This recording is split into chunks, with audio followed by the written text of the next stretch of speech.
Hi, I'm Dr. Joe Grasso, Clinical Director of Partnerships at Lyra Health, and I want to acknowledge that March marks 1 year since the World Health Organization designated COVID-19 as a world pandemic. I count myself among the many who've had to adapt to new ways of living and working, and I'm all too aware of how stress, grief, and uncertainty have impacted people's mental health. Now, there's finally good news on the horizon as the vaccine rollout ramps up and COVID case numbers are in decline, yet there's still very real uncertainty, distress, and exhaustion. So, I want to offer 3 mental health tips for coping in 2021. The first tip is to practice self compassion. When we're feeling depleted, it's harder to live up to our own expectations and it's easier to make mistakes. That's just the reality of being human. But too often we criticize ourselves for not doing enough or not being enough. Instead, consider how you'd respond to a friend or a family member you love who was having a hard time.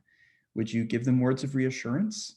Would you remind them that they're likely doing their best during a challenging time? Turn those words of comfort and reassurance inward. Give yourself the same compassion that you'd give to someone you love in terms of how you treat yourself and what you tell yourself during life's bumps in the road. Second, when you notice worry, take action.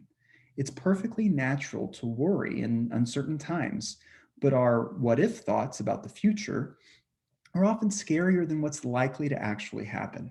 So the next time you notice your fear or anxiety rising, tune into what's going through your mind. Maybe it's not such a helpful thought.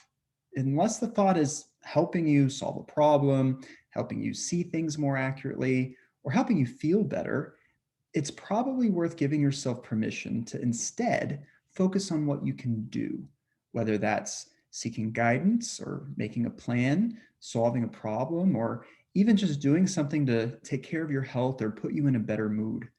The more that you can get out of your mind and take action, even if that action is something simple like self care in the form of exercise, the more that you'll be able to prevent yourself from feeling overwhelmed. The third tip is to reach out for support and be willing to give support to others. So, one of the best predictors of good mental health is having support from people who you care about and trust and being able to give support to others. So, too often we don't ask for help or give support because we're feeling a sense of shame about it, or not wanting to put a burden on others, or not wanting to pry in other people's problems. But here's the thing, at least one of your friends or family members would likely want to help you out if you were feeling low. And my guess is that you'd want to be there to support them if they were feeling low. So even if someone in your life is feeling exhausted themselves, they'd likely find some comfort in the two of you talking about how you're feeling and maybe talking together about how you can cope. The key is to be willing to be a little bit vulnerable and put yourself out there because the reward could be an increased sense of connection and closeness. And that's especially important in today's times. I hope you found these wellness tools useful and feel free to share with others as we navigate 2021. Visit our blog at lyrahealth.com for more helpful tips and articles.